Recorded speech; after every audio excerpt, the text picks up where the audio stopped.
Assalamu alaikum everyone. So semantics, types of meaning.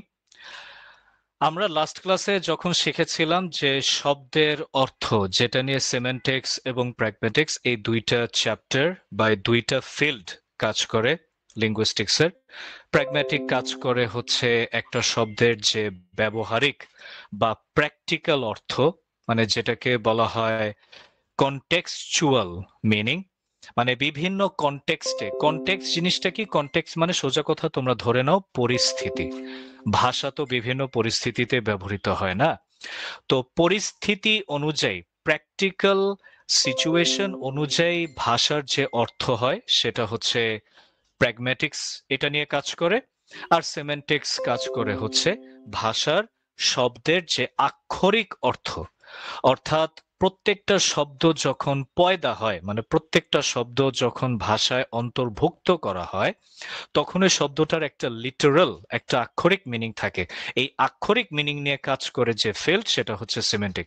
এই কথাগুলো বারবার বারবার এই কারণে বলি কারণ এটা পরীক্ষা আসলে আসতেও পারে, হয় শর্টে অথবা ব্রডে। What are the differences between semantics and pragmatics? Okay, সিমেন্টিক্সে আমরা লাস্ট ক্লাসে দেখেছি মিনিং রিলেশন, এবং মিনিং রিলেশনে আমরা হাইপোনিমস, হমোনিমস, হোমোফোনস, তারপর 3 ধরনের সিনোনিমস এবং 4 ধরনের অ্যান্টোনিমস, প্লাস পলিসেমি অ্যান্ড আরেকটা হচ্ছে তোমার অ্যাম্বিগুইটি, এগুলো আমরা লাস্ট ক্লাসে স্টাডি করেছি।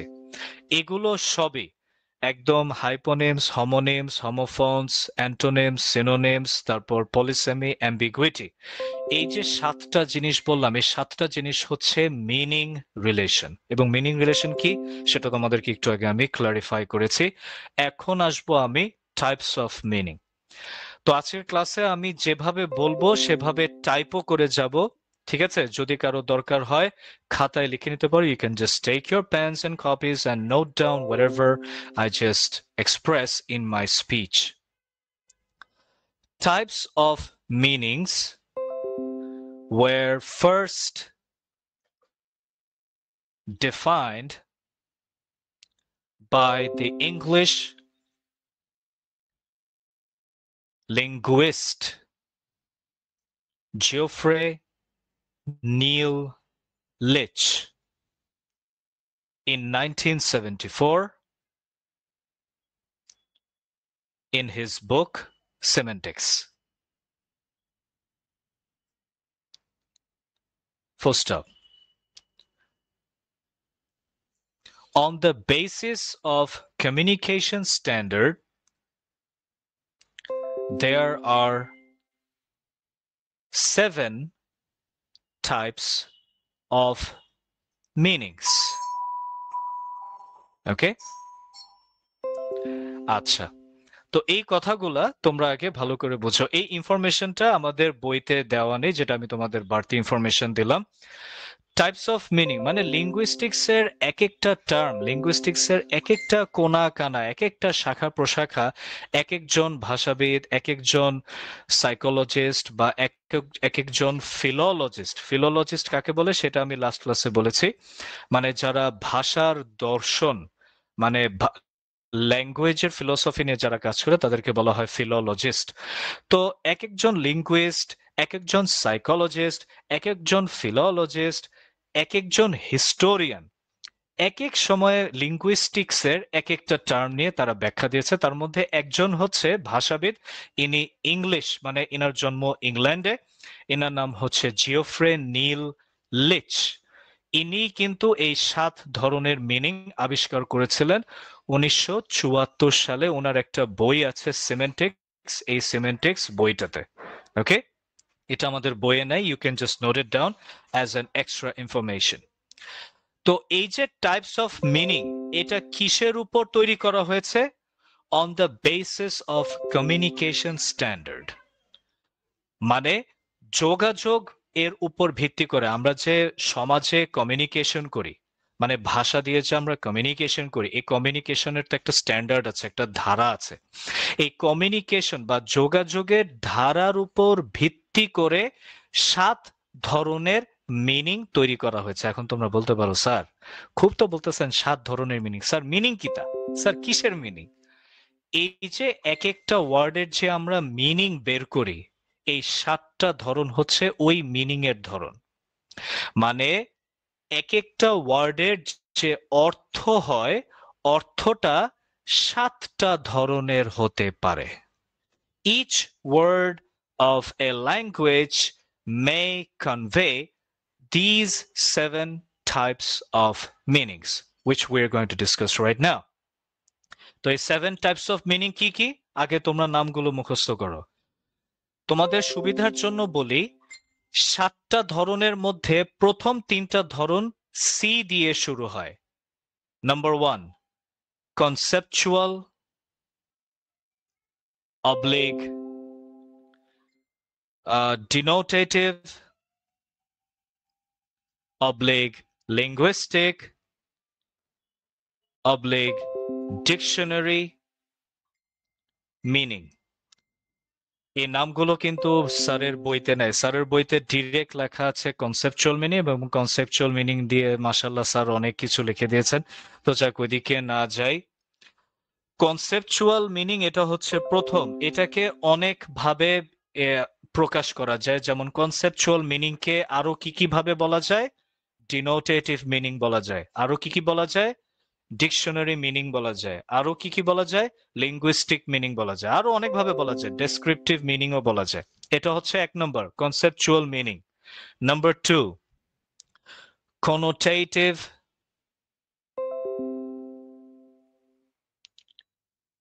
মিনিং। ঠিক আছে? Connotative meaning. Number 3, collocative meaning.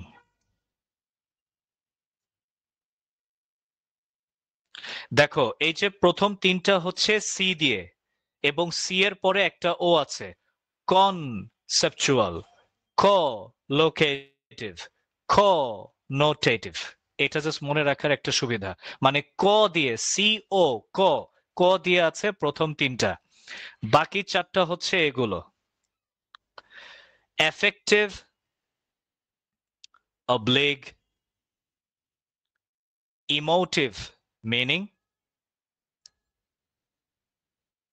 Number 5, reflected, oblique, associative meaning.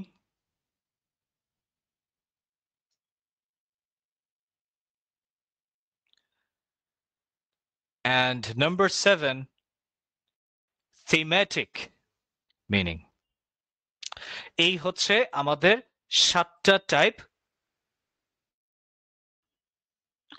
আচ্ছা, এখানে কয়টা কয়টা আমি দিয়েছি? ও, আরেকটা আছে, I am sorry sorry sorry, আরেকটা আছে, সোশ্যাল মিনিং। তো এই 7টা হলো আমাদের মিনিং এর 7টা ধরন বা 7টা টাইপ। আমি আবারও রিভিশন দিচ্ছি প্রথম থেকে: কনসেপচুয়াল, কনোটেটিভ, কলোকেটিভ, এফেক্টিভ, তারপর রিফ্লেক্টেড, সোশ্যাল আর থিমেটিক। এই হচ্ছে 7টা ধরন। এখন এই 7টা ধরন কিরকম, এটা তোমাদের খুব ঠান্ডা মাথায় বুঝতে হবে।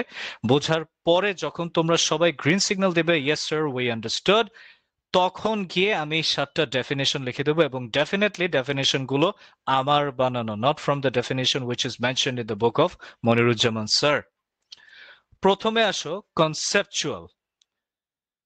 Conceptual comes from the word concept. Concept মানে কি? আচ্ছা, তোমাদের কথা বলতে হবে প্লিজ। কনসেপ্ট মানে কি? ধারণা। ধারণা, রাইট। কনসেপচুয়াল মিনিংটা হচ্ছে একটা ওয়ার্ডের লিটারাল মিনিং।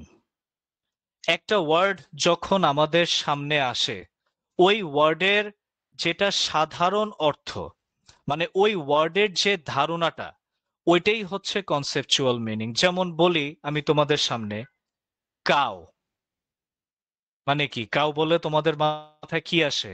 কোনো চিন্তা ছাড়া গরু, তাই না? তাহলে cow equals to A domestic four-legged animal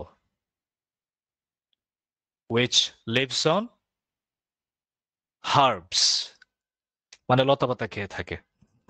তাহলে দেখো, এই যে গরুর আমি একটা অর্থ লিখলাম, একটা গৃহপালিত চতুষ্পদ প্রাণী যেটা হার্বস মানে এই যে লতাপাতা বা তরুলতা খেয়ে থাকে। এটা কি কাউয়ের ধারণা না? মানে কনসেপচুয়াল মানে হলো প্রত্যেকটা ওয়ার্ডের যে একটা কমন ধারণা থাকে, মানে ওই ওয়ার্ডটা যখন আমাদের সামনে বলা হয় আমাদের মাথার মধ্যে সর্বপ্রথম যে ধারণাটা স্ট্রেট ফরওয়ার্ড চলে আসে, মানে সোজা কথা ওই ওয়ার্ডের আক্ষরিক অর্থ।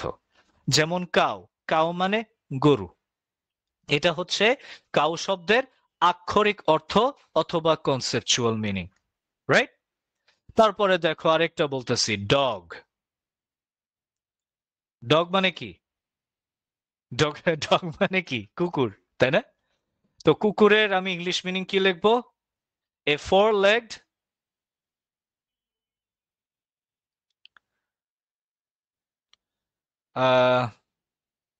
a four-legged carnivorous animal which has a curved tail. একটা চতুষ্পদী কার্নিভোরাস। কার্নিভোরাস মানে কি গাইস, কারো জানা আছে কার্নিভোরাস? স্যার মাংসাশী। এটা বলতে এত কষ্ট লাগে? হার্ভিভোরাস মানে কি? হার্ভিভোরাস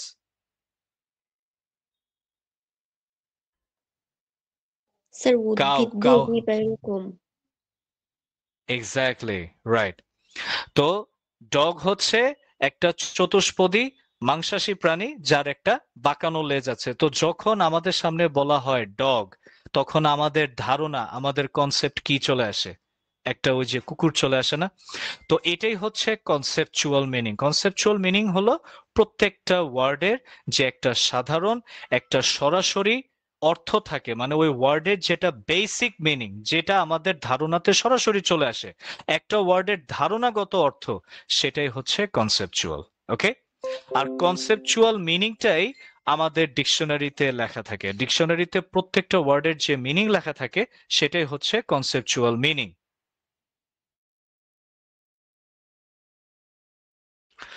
ওকে ফাইন, তাহলে কনসেপচুয়াল সবাই ক্লিয়ার? এখন আসো কনোটেটিভ। কোন টপিকসের উপর ক্লাস হচ্ছে? কোন টপিকস এর উপর ক্লাস হচ্ছে? লিঙ্গুইস্টিক্স এর উপর ক্লাস হচ্ছে, চ্যাপ্টার সিমেন্টিক্স, টপিকস হচ্ছে টাইপস অফ মিনিং। আচ্ছা, তো এরপরে আসো কনোটেটিভ। কনোটেটিভটা হচ্ছে কনসেপচুয়ালের উল্টা। কনসেপচুয়ালের উল্টা। আমি কনসেপচুয়ালের উদাহরণ দিয়ে কনোটেটিভ বুঝাই দিচ্ছি। মনে করো গরু, যখন আমাদের সামনে বাংলাতেই ধরো, বাংলাতে বুঝানো, যখন আমাদের সামনে বলা হয় গরু, তখন নর্মালি আমাদের মাথায় কি আসে? একটা গরুর ছবি চলে আসে না? তো গরু মানে হচ্ছে একটা চতুষ্পদী গৃহপালিত প্রাণী যেটা ঘাস খায়। এটা হলো কনসেপচুয়াল মিনিং, মানে অ্যাকচুয়াল মিনিং। কিন্তু মাঝে মধ্যে আমরা গরু শব্দটা অন্য ক্ষেত্রেও ব্যবহার করি না? কোন ক্ষেত্রে ব্যবহার করি বলো তো? বলো কেউ। তুমি একটা গরু। যখন কারো মাথায় বুদ্ধি একটু কম থাকে তখন তাকে আমরা কি বলি? গরু। এই যে এটা হচ্ছে কনোটেটিভ। এটা হচ্ছে কনোটেটিভ। মানেটা হলো কিছু কিছু সময়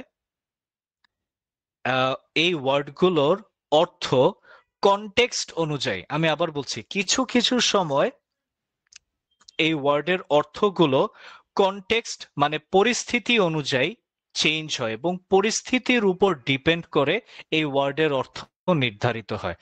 ওই অর্থগুলোকে বলা হয় কনোটেটিভ মিনিং। যেমন তোমাদের আমি আরেকটা এক্সাম্পল দেখাচ্ছি। যেমন এই যে একটু আগে আমি যে আরেকটা এক্সাম্পল দেখালাম, ডগ। ডগ মানে কি? কুকুর। কিন্তু ইউরোপে বা ওয়েস্টার্ন কালচারে যারা খারাপ বা যাদের ক্যারেক্টার ভালো না বা যারা মনে করো দুশ্চরিত্র, তাদেরকেও বলা হয় ডগ। বিশেষ করে আফ্রিকাতে, আফ্রিকাতে যারা খারাপ বা যারা দুষ্কৃতিকারী তাদেরকে বলা হয় ডগ। তো ডগের কি ওইটা কনসেপচুয়াল মিনিং, মানে ডগের কি ওটা আক্ষরিক অর্থ? না, ওটা হচ্ছে ডগের কনোটেটিভ মিনিং। আরেকটা এক্সাম্পল তোমাদের দেই, এটা বাংলাতে দিচ্ছি। যখন আমাদের সামনে নর্মালি বলা হয় চোখের মণি, তখন আমরা কি বুঝি? চোখের ভিতরে যে গোল একটা কালো একটা বলের মতো আছে, এটাকেই তো বুঝি, এটা হলো চোখের মণি। কিন্তু যখন আমরা বলি বাবা তুমি হচ্ছ আমার চোখের মণি, তো এইখানে চোখের মণি মানে কি? বলো এবার, এইখানে চোখের মণি মানে কি? অনেক আদরের কেউ। আদুরে বাবু। এক্স্যাক্টলি, হ্যাঁ, আদরে বাবু। এই আদরে বাবুটা কি? এই চোখের মণি শব্দের কনোটেটিভ মিনিং। তো কনোটেটিভ মিনিং মানে হচ্ছে বাস্তব প্রেক্ষাপট অনুযায়ী অনেক সময় কিছু কিছু ওয়ার্ডের অর্থ ভিন্ন রকম হয়, ওই কনটেক্সট অনুযায়ী হয়। আমি তোমাদেরকে বারবার বলে দিচ্ছি, কনটেক্সট মানে হচ্ছে বাস্তব পরিস্থিতি বা বাস্তব প্রেক্ষাপট, যে প্রেক্ষাপটে বা পরিস্থিতিতে আমরা ওই ভাষাটা প্রয়োগ করে থাকি। তো অনেক সময় ওই প্রেক্ষাপট বা পরিস্থিতি অনুযায়ী ওই ভাষার অর্থ নির্ধারিত হয়। যেমন এখানে পরিস্থিতিটা কিরকম হচ্ছে, আমি এখানে পরিস্থিতিটাতে বুঝাতে চাচ্ছি সে আমার খুব আদরের। তো এই যে পরিস্থিতিটা কি? সে আমার খুব আদরের, মানে নর্মাল আদর না, খুব আদরের। তো এই যে খুব আদরের, এটা হচ্ছে আমার বাস্তব পরিস্থিতি। তো এই বাস্তব পরিস্থিতিটা বোঝানোর জন্য চোখের মণি শব্দটার অর্থ চেঞ্জ হয়ে গেল। এটাই হচ্ছে কনোটেটিভ। সবাই কি এখন ক্লিয়ার কোনটা কনসেপচুয়াল কোনটা কনোটেটিভ? জি স্যার। জি স্যার। Okay, okay, fine. এগুলা কি কনোটেটিভ হবে কোনটা কোনটা connotative? Sir? Idiom and phrase. শাবাশ সাইমা, ভেরি গুড। সাইমা খুব সুন্দর একটা উদাহরণ দিয়েছে। সাইমার উদাহরণটা তোমাদের আমি লিখে দিচ্ছি। যেমন একটা ইডিয়াম বা একটা কি বলবো, হ্যাঁ, যে একটা ফ্রেজ আছে এরকম, cats and dogs. Saima very good, খুব ভালো বুঝছো। ক্যাটস এন্ড ডগস মানে কি guys? It is raining cats and dogs. মুষলধারে বৃষ্টি হওয়া। এখন তোমরা বলো, এখানে ক্যাটস এন্ড ডগস কি কনোটেটিভ না কনসেপচুয়াল? স্যার কনোটেটিভ। কারণ Connotative। কারণ এখানে ক্যাটস এন্ড ডগস বলতে কুকুর বিড়াল বৃষ্টি বুঝায় না, এখানে ক্যাটস এন্ড ডগস বলতে বুঝাচ্ছে মুষলধারে। সাইমা, এক্সেলেন্ট পারফরমেন্স, খুবই খুশি হয়েছি, ও খুব ভালো মতো বুঝছে। আচ্ছা, আমি এগুলো সবগুলো সংজ্ঞা লিখে দিচ্ছি একটু পরে। তার আগে আমি তোমাদেরকে জাস্ট এগুলো খুব সিম্পলি বুঝাই দিই। গেল কনসেপচুয়াল, গেল কনোটেটিভ, এবার আসো কলোকেটিভ। Collocative comes from the word collocation, which means the arrangement of words in a context. আমরা বিভিন্ন কনটেক্সটে শব্দ চয়ন করি না, একটা শব্দের পাশে আরেকটা শব্দ বসাই না। এখন আমি চাইলেই কি যে কোনো শব্দের পাশে যে কোনো শব্দ বসাইতে পারবো? যেমন আমি চাইলেই কি বসাইতে পারবো আমি টেবিল চেয়ার খাই? বসাইতে পারবো? তোমরা কইবা পাগল। আমি কি বসাইতে পারবো?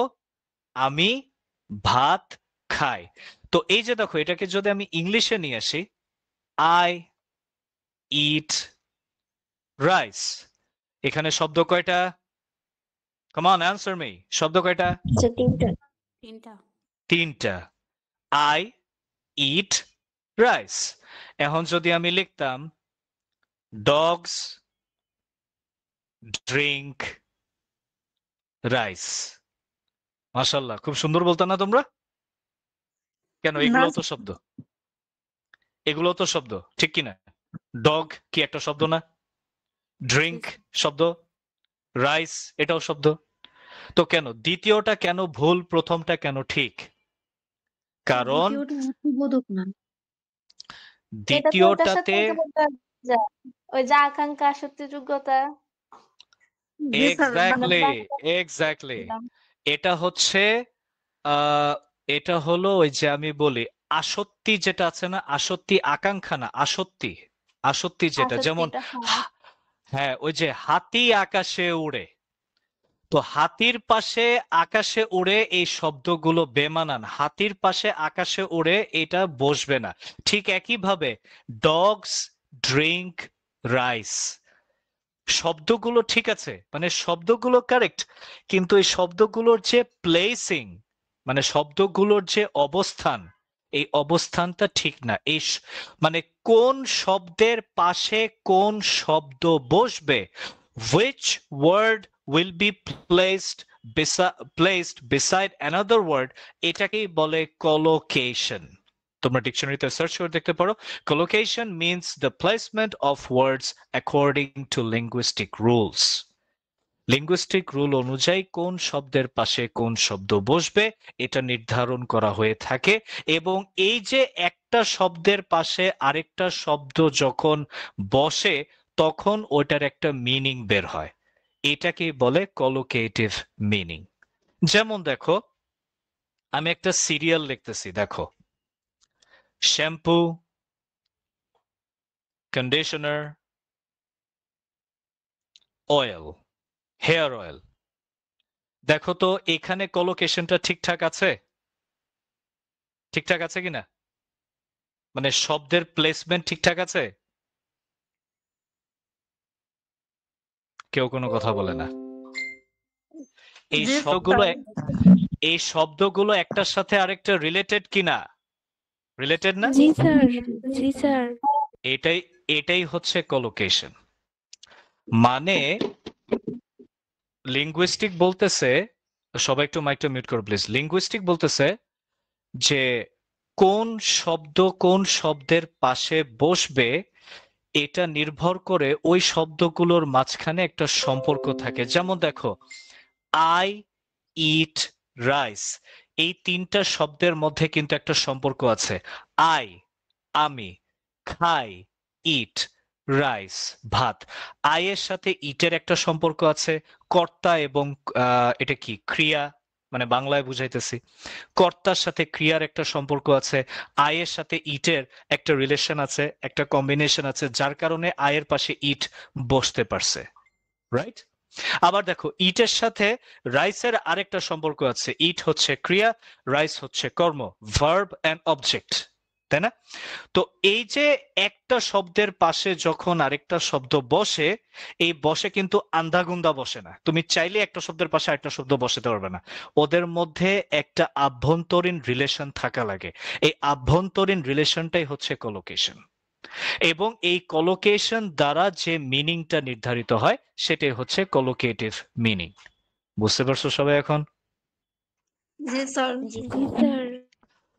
তাহলে তিনটা ক শেষ, কনোটেটিভ, কলোকেটিভ, কনসেপচুয়াল। এইবার আসো বাকিগুলা। এফেক্টিভ অথবা ইমোটিভ। আচ্ছা, আমি যে বাড়তি নামগুলা দিয়েছি না, যেমন কনসেপচুয়াল মিনিং কে বলা হয় dictionary meaning, denotative meaning, linguistic meaning, এগুলা কিন্তু বইয়ে লেখা নাই, you can note it down. তারপরে যে এফেক্টিভ মিনিং, এটার আরেকটা নাম হচ্ছে ইমোটিভ মিনিং। আচ্ছা, emotive comes from the word emotion, okay? এটার মিনিংটা হচ্ছে, একটা শব্দের তো একটা আক্ষরিক মিনিং আছেই, আছে না? আছে, আচ্ছা ভালো কথা। তো যখন একজন বক্তা, একজন স্পিকার একটা ওয়ার্ড ইউজ করে, সে কিন্তু ওই ওয়ার্ড ইউজের মাধ্যমে তার একটা ইমোশনও কিন্তু ব্যক্ত করে লিসনারের প্রতি, শ্রোতার প্রতি। Is it right or is it wrong? ঠিক বললাম না ভুল বললাম? Right sir. যেমন যেমন আমি এখানে একটা সেন্টেন্স লিখতেছি, এই সেন্টেন্সটা আমার খুব প্রিয়, আই লাভ ইউ। আচ্ছা গেল। আরেকটা সেন্টেন্স লিখতেছি, এটা আমি দুনিয়ার মধ্যে সবচেয়ে বেশি ঘৃণা করি, আই হেট ইউ।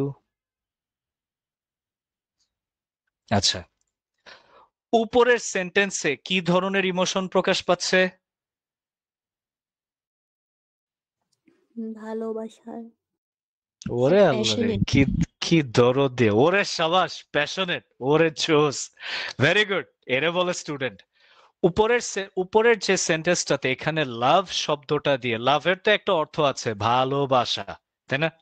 আচ্ছা, কিন্তু এটা দিয়ে এই শব্দটা যে উচ্চারণ করতেছে, মানে যে ব্যক্তি এই কথাটা বলতেছে, যে স্পিকার এই কথাটা বলতেছে আই লাভ ইউ, তার একটা ইমোশন প্রকাশ পাচ্ছে না? একটা প্যাশনেট ইমোশন, একটা আবেগ প্রকাশ পাচ্ছে, মানে লিসনারের প্রতি তার একটা আবেগ প্রকাশ পাচ্ছে। আচ্ছা, ওই একই ব্যক্তি, ওই একই স্পিকার যদি দ্বিতীয় সেন্টেন্সটা বলে আই হেট ইউ, তাহলে একই মানুষের, দেখো মানুষটা কিন্তু চেঞ্জ হয় নাই, একই মানুষের বিপরীত আরেকটা ইমোশন বা বিপরীত আরেকটা আবেগ প্রকাশ পাইল না দ্বিতীয় সেন্টেন্সে আই হেট ইউ। মানে দেখো, জি স্যার। জি লিসনার একই, বক্তা একই, শ্রোতা একই, কিন্তু সেন্টেন্স দুইটার মাধ্যমে দুইটা ভিন্ন ভিন্ন আবেগ প্রকাশ পাচ্ছে। এখানে স্পিকারও একই, লিসনারও একই, কিন্তু স্পিকার যখন লিসনারকে বলে আই লাভ ইউ, তখন লিসনারের প্রতি স্পিকারের একরকম ইমোশন প্রকাশ পায়। আবার একই স্পিকার যখন একই লিসনারকে বলে আই হেট ইউ, তখন দেখো একই স্পিকারের একই লিসনারের প্রতি অন্যরকম একটা ইমোশন প্রকাশ পায়। তাহলে দেখো তো এখানে কি মিনিং এর চেঞ্জ হইলো না? হয়েছে কিনা? এটাই হচ্ছে affective G sir. or affective or emotive meaning, which is actually determined by the speaker. মানে একটা স্পিকার সে তার শব্দের মাধ্যমে বা সে তার ভাষার মাধ্যমে কি ধরনের আবেগ প্রকাশ করতেছে শ্রোতার প্রতি কি ধরনের আবেগ প্রকাশ করতেছে, এটা কিন্তু স্পিকার নিজেই নির্ধারণ করে। ওকে, এবং স্পিকারের দ্বারা নির্ধারিত এই আবেগী অর্থটাই হচ্ছে অ্যাফেক্টিভ মিনিং অথবা ইমোটিভ মিনিং। গেল একটা। আচ্ছা, আর বেশি নাই, আর আছে মাত্র তিনটা। এরপরে আসো সোশ্যাল মিনিং, নামেই পরিচয়। Sir reflect. আসতেছি। সোশ্যাল মিনিং, সোশ্যাল মিনিং কি? সামাজিক প্রেক্ষাপট দ্বারা যে অর্থ নির্ধারিত হয়, সামাজিক প্রেক্ষাপট দ্বারা যে অর্থ নির্ধারিত হয়, এটা হচ্ছে মূলত আমরা যে কলোকুয়ালস বা ডায়ালেক্ট, বলতো কলোকুয়াল বা ডায়ালেক্ট মানে কি? উপভাষা ভাষা। সোজা কথা আঞ্চলিক ভাষা, তাই না? কি এভরিওয়ান? আচ্ছা, জি ঠিক স্যার। আছে। তো আঞ্চলিক ভাষা বা উপভাষা, এটা কি এক এক সমাজে এক এক রকম? আচ্ছা, আমি এখানে জি একটু স্যার। মজা করি, জান্নাত। জি স্যার। আমরা যেটা বাংলায় বলি ঝোল, বরিশালে জানি কি কয়? হুররা। হুররা, গুড। আমরা যেটা বাংলায় বলি কি পেয়ারা, বরিশালে কি বলে? স্যার গইয়া কয়। হ্যাঁ, গইয়া অথবা কইয়া। আচ্ছা, তারপর দেখি এখানে কি নোয়াখালীর কেউ আছো? নোয়াখালীর মনে আছো?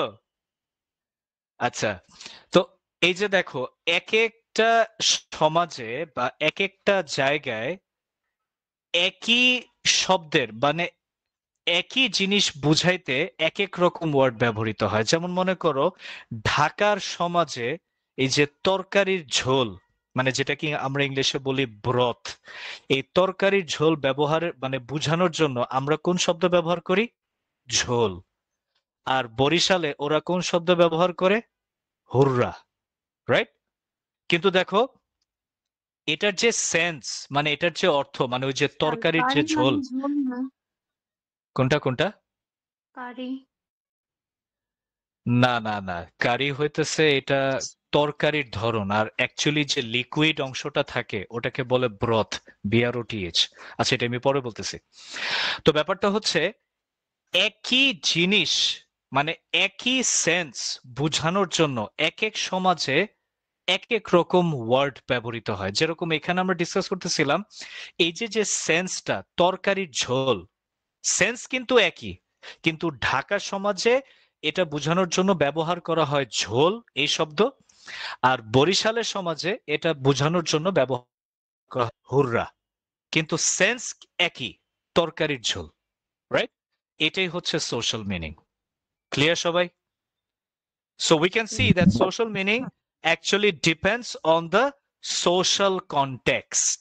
Social meaning actually depends on the social context. Okay? আচ্ছা, এরপরে আসো রিফ্লেক্টেড অবলিক অ্যাসোসিয়েটিভ মিনিং। এটা খুবই সোজা। এক এক ওয়ার্ডের অনেক সময় অনেক রকম অর্থ থাকে না? যেমন তোমাদের একটা মজার এক্সাম্পল দেই, হ্যাঁ? এই যে একটা ওয়ার্ড গে, GAY, গে, এটার এক সময় অর্থ ছিল হ্যাপি। তোমরা উইলিয়াম ওয়ার্ডসওয়ার্থের কবিতায় কিন্তু এই ওয়ার্ডটা পেয়েছিলে, গে, ওই যে ড্যাফোডিলস কবিতাটার মধ্যে, রাইট? গে মানে কিন্তু happy, but in the present time it means homosexual, right?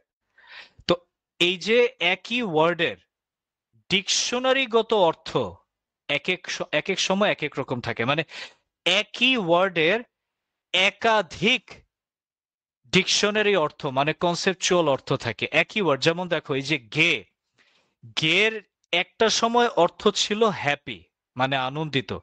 গের যে এই যে অর্থটা হ্যাপি, এটা কিন্তু কনোটেটিভ না, কনসেপচুয়াল অর্থ। মানে গে শব্দটার ডিকশনারিগত অর্থ এক সময় ছিল হ্যাপি মানে আনন্দিত। আর এই একই শব্দ গে, এটার বর্তমান অর্থ হচ্ছে homosexual, সমকামী, রাইট? তো একই শব্দের যখন একাধিক লিটারাল অর্থ থাকে, ওগুলাকে বলা হয় রিফ্লেক্টেড মিনিং অথবা অ্যাসোসিয়েটিভ মিনিং। সবাই ক্লিয়ার? জি এভরিওয়ান ক্লিয়ার? জি স্যার। স্যার এইবার আসো লাস্ট বাট নট লিস্ট। কোনটা বলো তো? Thematic. Thematic comes from the word theme. Theme মানে কি? কেউ একজন একটু আমাকে বলো তো থিম। হচ্ছে স্যার মূল আলোচনা। থিম মানে হচ্ছে ভাবগত অর্থ, ভাবগত অর্থ। এখানে আমি একটা জিনিস বলে রাখি, আচ্ছা তোমাদের সামনে কি আমি হাটে হাড়ি ভেঙে দিব যেখান থেকে স্যার এই ইয়াটা নিছে, এই যে এই ইয়াগুলা, এই যে ডেফিনিশন গুলা নিছে? এটা হচ্ছে একটা ওয়েবসাইট আছে, তোমরা সার্চ দিও, আমি যে লিখে দিচ্ছি। Moniruzzaman sir, sorry for this, but you should have cleared up the meaning. আপনার মিনিং গুলা ক্লিয়ার করা উচিত ছিল। মনিরুজ্জামান স্যারকে উদ্দেশ্য করে বললাম। আচ্ছা, ওয়েবসাইটটা হচ্ছে এটা scamantra.com। একটা ইন্ডিয়ান ওয়েবসাইট খুব সম্ভবত। ওখানে গেলেও তোমরা এই এক্সাম্পল গুলাই পাবা, ঠিক আছে, যেগুলো আমি তোমাদের এখন দিচ্ছি। মূলত ব্যাপারটা হচ্ছে যে তোমরা যে কোনো ওয়েবসাইটেই যাও, এই যে ভদ্রলোক, এই যে জিওফ্রে নীল লিচ, ইনি আসলে 7টা টাইপ দিয়ে যে 7টা কনসেপ্ট, মানে উনি আসলে যেগুলো বুঝাতে চাচ্ছেন, এটাই কিন্তু এক এক ওয়েবসাইটে এক এক ভাবে লেখা আছে। বাট আমার দুঃখটা হলো এই যে Moniruzzaman sir, he could have written in much easier language. উনি আরো সহজ ভাষায় লিখতে পারতেন। যেমন দেখো, এই যে তোমাদেরকে যে এখন বুঝাচ্ছি, তোমরা ইজিলি বুঝতেছো কিনা গাইস? জি স্যার। আচ্ছা, তো এই ইজি ভাবে উনি কিন্তু লিখেও দিতে পারতেন, এই যে একটু পরে আমি তোমাদের লিখে দিব। বাট তোমরা যদি বইটা খুলে দেখো, যাদের কাছে বইটা আছে, দেখবা যে উনি অনেক টাফ করে লিঙ্গুইস্টিক টার্মের সাথে তুলনা দিয়ে, মানে অনেক টাফ করে উনি এটা লিখছেন, যেটা আমার কাছে আসলে খুব খারাপ লাগছে। তো যাই হোক, এই ওয়েবসাইটটা থেকে উনি রেফারেন্স গুলো নিয়েছেন, একটু এদিক সেদিক করে দিয়েছেন, ঠিক আছে? আচ্ছা, থিমেটিক মিনিংটার মানে হচ্ছে যে লেখক আসলে তার ভাব, যেটা উনি আসলে বোঝায়, উনি লিখতেছে একটা, কিন্তু ওনার লেখার ভাবগত অর্থ আছে আরেকটা। ওকে, তোমাদেরকে খুব সিম্পল ভাবে বোঝাই। তোমরা ফিগার অফ স্পিচ পড়ছো না? Metaphor, sir. সিম্বল পড়ছো কিনা? হাইপারবোলি। আচ্ছা, লা হাওলা ওয়ালা কুওয়াতা।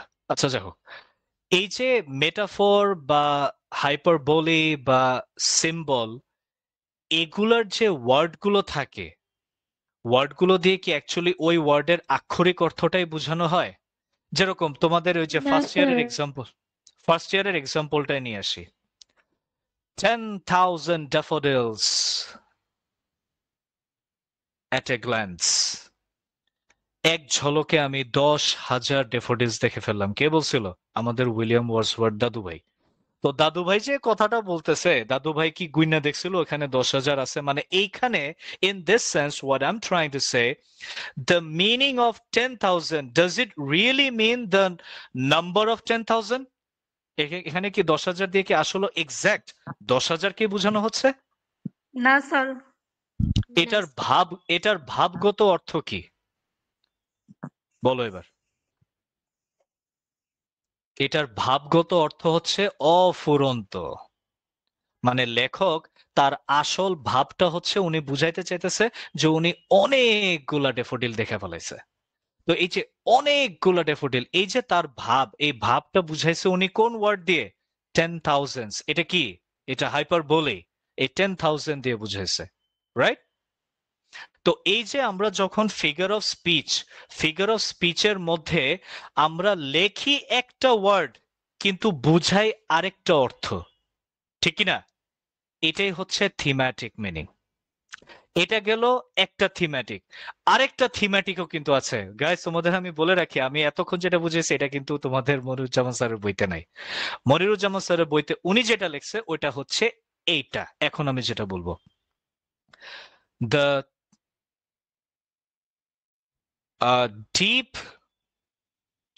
আচ্ছা ডিপ বাদ দিয়ে, the actual point of view of the speaker depends upon the order of his message.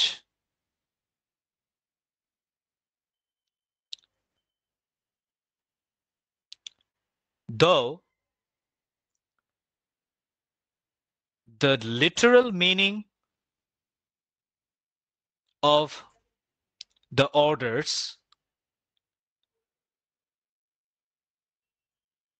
remain the same.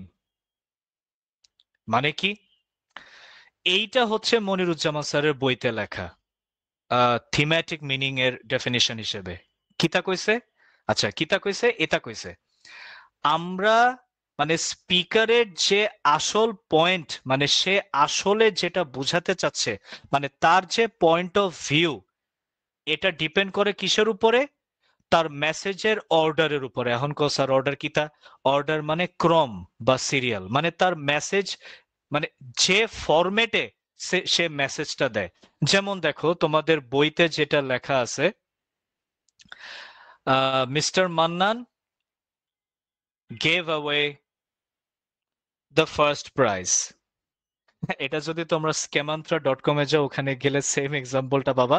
ওখানে খালি লেখা আছে mister Smith gave the first prize. Moniruzzaman sir mister Smith রে উঠে মিস্টার মান্নান বয়াই দিছে। আচ্ছা জায়গা আমি কি লিখছি? আচ্ছা, mister Mannan gave away the first prize. দেখো এই সেন্টেন্সের মধ্যে ক্রম বা অর্ডারটা কিরকম?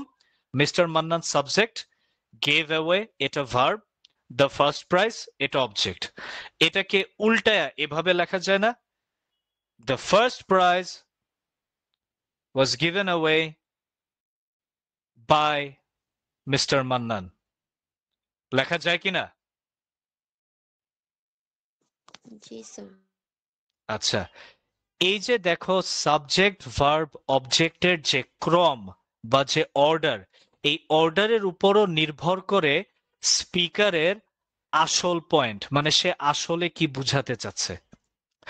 যদিও এই দুইটা সেন্টেন্সের আক্ষরিক অর্থ কিন্তু একই। মিস্টার মান্নান প্রথম প্রাইজটা দিয়েছিলেন, প্রথম প্রাইজটা মিস্টার মান্নানের দ্বারা দেওয়া হয়েছিল, একই অর্থ না? কিন্তু এই দুইটার মধ্যে একটা থিমেটিক, ওই যে ভাবগত অর্থের একটা পার্থক্য আছে। প্রথম সেন্টেন্সে খেয়াল করো, ফোকাসটা কিন্তু মিস্টার মান্নানের উপরে। Mister Mannan gave away the first prize. এখানে স্পিকার গুরুত্ব আরোপ, মানে ফোকাস করতেছে মিস্টার মান্নানের উপরে, প্রাইজের উপরে কিন্তু না। কিন্তু একই বাক্যকে যখন স্পিকার অর্ডারটা উল্টায় লেখে, মানে ওই যে সাবজেক্ট ভার্ব অবজেক্টের অর্ডারটা যখন উল্টায় বলে, যখন স্পিকার এভাবে বলে the first prize was given away by mister Mannan, তখন স্পিকারের ফোকাসটা কিন্তু থাকে কিসের উপরে? কিসের উপর থাকে তখন? প্রাইজের উপরে, প্রাইজের উপরে। প্রাইজের উপরে থাকে। এটাই হচ্ছে থিম্যাটিক মিনিং। তার মানে আমরা বুঝলাম একটা বাক্য বা এই যে একটা মেসেজ, প্রত্যেকটা বাক্য বা প্রত্যেকটা সেন্টেন্সই তো এক একটা মেসেজ, তাই না? একটা বাক্য বা একটা বার্তা বা একটা মেসেজের অর্থ নির্ভর করে তার ক্রম, তার অর্ডারের উপরে। যদিও অর্ডার তুমি যেরকমই করো না কেন, লিটারাল মিনিং, লিটারাল অর্থ একই থাকে, কিন্তু আসলে অর্ডার ওলট পালট করার মাধ্যমে স্পিকারের পয়েন্ট অফ ভিউ কিন্তু চেঞ্জ হয়। যেরকম প্রথম সেন্টেন্সে স্পিকারের পয়েন্ট অফ ভিউ ছিল যে সে মিস্টার মান্নানের উপর ফোকাস করতেছে, মানে স্পিকার মিস্টার মান্নানকে উদ্দেশ্য করে বলতেছে যে mister Mannan gave away the first prize. K first prize দিয়েছে? হু? কে? মিস্টার মান্নান। এখানে স্পিকারের পয়েন্ট অফ ভিউ কিন্তু মিস্টার মান্নানের উপর ফোকাস করতেছে। আবার দ্বিতীয় সেন্টেন্সে মিস্টার মান্নান কি দিয়েছে?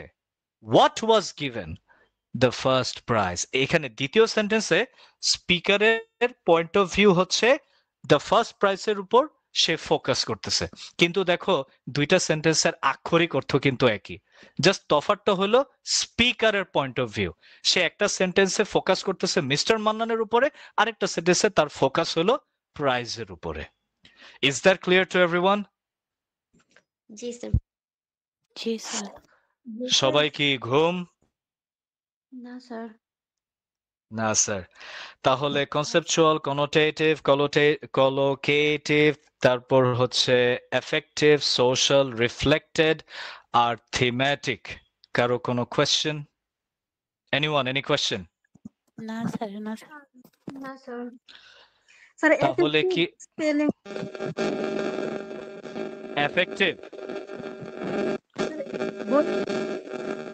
স্যার তোমার মাইকটা মিউট কর, তোমার মাইকে আওয়াজ হচ্ছে, মাইকটা মিউট করো প্লিজ। আচ্ছা, ও হয়তোবা এফেক্টিভ এর বানান দেখতে চাচ্ছে। এফেক্টিভ হচ্ছে এই যে এটা উপরে দেখো, AFFECTIVE, এফেক্টিভ। এটা এসেছে এফেকশন থেকে, ওই যে আমরা বলি না লাভ এন্ড এফেকশন, এখান থেকে এফেক্টিভ মানে ইমোশন আর কি।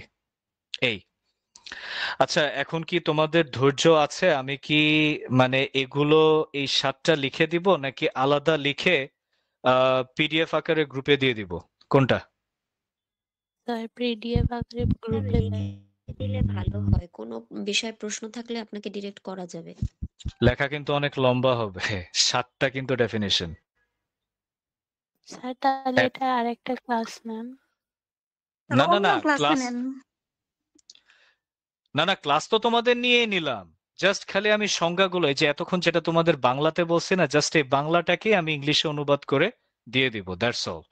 কিন্তু এখন যদি আমি তাহলে লিখতে যাই, পিডিএফ দিয়ে। স্যার পিডিএফ আকারেই দিয়ে দিন। আচ্ছা ঠিক আছে। এখন তোমরা আমাকে বলো যে এই ক্লাসটা কেমন লাগলো? আসলে সবার মাথায় ঢুকছে?